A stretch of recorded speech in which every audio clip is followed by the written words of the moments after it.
สูบพี่น้องเปิดฝามาพี่น้องเนาะมาในซาลิดกับมาหมอแข้งเซกองพี่น้องมาเผาหนองอัมพรพี่น้องรถเกิดอุบัติเหตุเนาะฝากกันไปเก็บฝากกาแฟอยู่กันท่าแต้งแหละพี่น้องเกิดอุบัติเหตุประมาณ4 โมงแรกเนาะพี่น้องเนาะเลยเขาไปหมอท่าแต้งพี่น้องอาการก็อยากสาหัสเนี่ยก็เลยหมอท่าแต้งเห็นไปนำส่งเขามาใส่เซกองพี่น้องตอนนี้ก็เพิ่นนอนพักอยู่อันนี้แค่หมอแค่เซกองนะพี่น้องเนาะที่แรกเขามาก็เป็นเขาอยู่ห้อง ICU พี่น้องเนาะแปดเป็นติดตามอาการให้เดี๋ยวช่วงนี้เพิ่นก็ว่าแบบใครแน่พี่น้องเนาะให้มาพักในห้องพักฟื้นนี้เนาะอาการก็ให้ติดตามมือนำกันเพจเนาะเพิ่นว่าเนาะก่อนอื่นก็กราบสบายดีพี่น้อง FC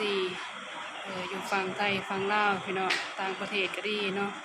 เบิร์สุคนเนาะที่ติดตาม2 รายการสาวนิดลาวไต่พี่น้องเนาะ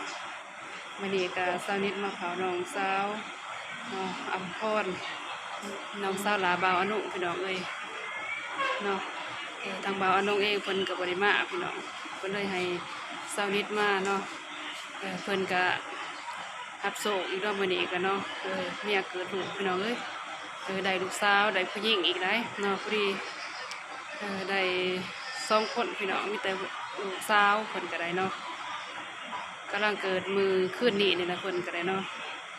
พอดีมาใส่แจงเสามื้อนี้ก็น้องเพิ่นอีกเนาะเกิดอุบัติเหตุพี่น้องตอนนี้ก็พักผ่อนอยู่ห้องหมอแข้งซี่กองพี่น้องสานิทก็ได้มาเบิ่งมาดูแลเพิ่นนี่แหละเนาะครอบครัวทั้งเพิ่นก็บ่สะดวกสบายปานใดพี่น้องแม่ก็บ่สบายเนาะเลยสานิทมาเบิ่งมาอันนี้เพิ่นอยู่ห้องหมอเซกองพุ่นแหละพี่น้องฝากให้ FC สุขุสุขพี่น้องติดตามเป็นกำลังใจให้สานิทเด้อเนาะส่วนนี้ก็ติดอุปสรรคครอบครัวเพิ่นก็เนาะแม่เพิ่นก็มาบ่ได้พี่น้องพอเพิ่นก็บ่ทันหูข่าวสำนักข่าวสวนกาแฟโทรหาก็บ่ได้ทางนั้นก็เนาะเกิดอุบัติเหตุช่วงประมาณ4 โมงแรกพี่น้องเกิดอยู่พุ่นแหละอยู่ท่าแต้งพี่น้องไปเก็บมากาแฟเนาะตอนนี้ก็ได้นำข่าวมาห้องหมอแข้งใส่กองหั่นแหละพี่น้องสานิทก็ได้หูข่าวแล้วก็มื้อนี้ก็ไปหน้าเบิดมื้อได้พี่น้องเนาะไปเก็บเกี่ยวปลูกข้าวอะไรอย่างพวกไห้มาฝากฟื้นต้นแรกพี่น้องเนาะเลยเพิ่นโทรใส่ว่าบ่สำบายเนาะเขามาแกะส่งน้ำส่งจะไปน้ำส่งเขามาซื้อหมอแข้งใส่กองพี่น้องก็เลยได้มาเบิ่งมาอันนี้เพิ่นเนาะพี่น้องเนาะตอนนี้เพิ่นก็นอนพักผ่อนพี่น้องก็อยากสาหัสน้อยนึงพี่น้องเนาะส่วนนี้เพิ่นก็ลุกบ่ทันได้เจ็บหัวอาการเพิ่นก็ได้เจ็บแน่นหน้าอกเนาะแกเพิ่นยังเบิ่งยังติดตามอาการไปนำกันนี่แหละพี่น้องเนาะ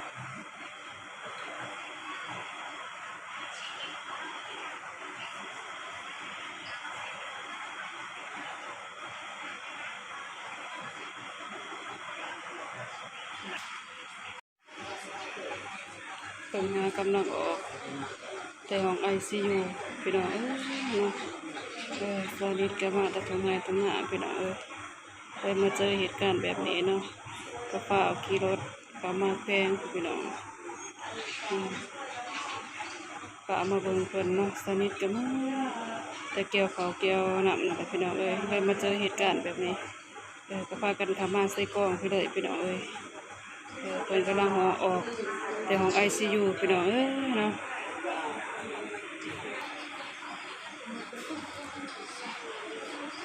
ตอนแพทย์มาคนเบิ่งอาการพี่น้อง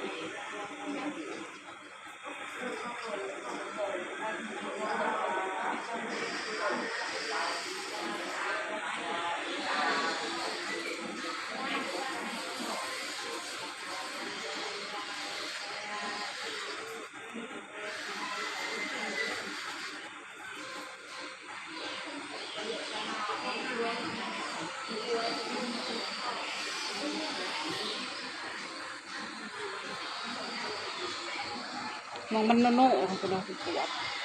โน่น้ำแต่ว่ามันไข่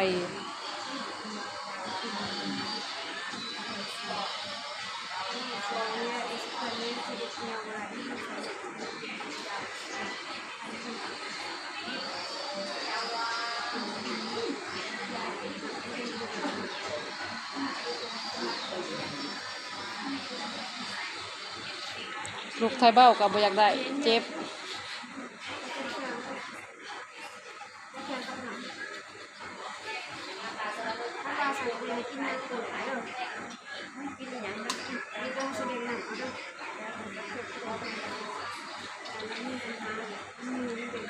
เขาว่าเพิ่นบ่คิดยากเลยเพิ่นว่าแม่นใส่หนักใช่ไหม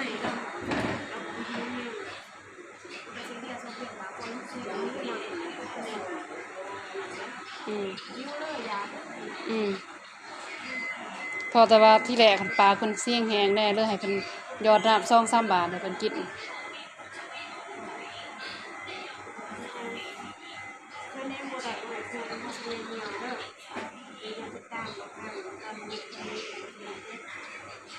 ปุ่นบ่ท้องบ่ได้ปุ่นติแบบปวดหางอีหยังอาการจังซี่พอแต่วินหัววินหัวกับเมื่อย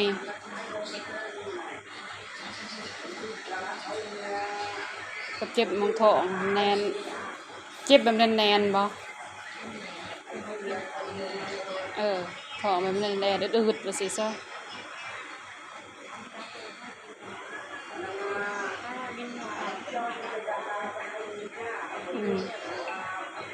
เลย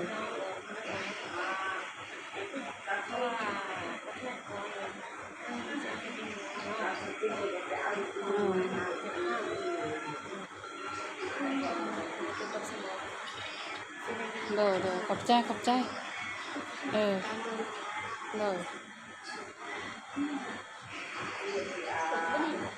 แม่น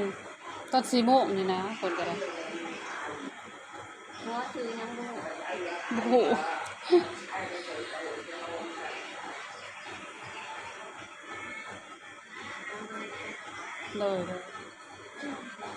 เลยขอบใจเ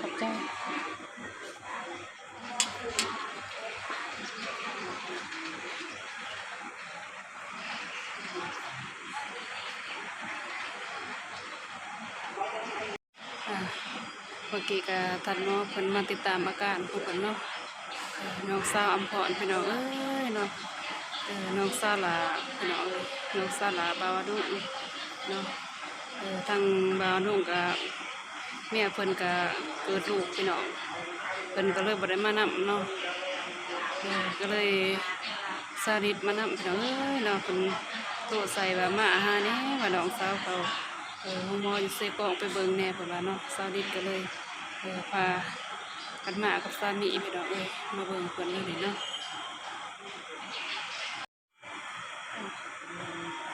ถามนะพี่น้องเนาะแพทย์เพิ่นแย่ต้องแย่ให้น้องเพิ่นนะพี่น้องเอ้ยทางไปแล้วเนาะสำหรับคลิปนี้ก็สานิทสิขอตัวเพียงสวัสดีเด้อพี่น้องเด้อเนาะติดตามเบิ่งในคลิปต่อไปพี่น้องเอ้ยเนาะขอบใจสำหรับ FC สุขุ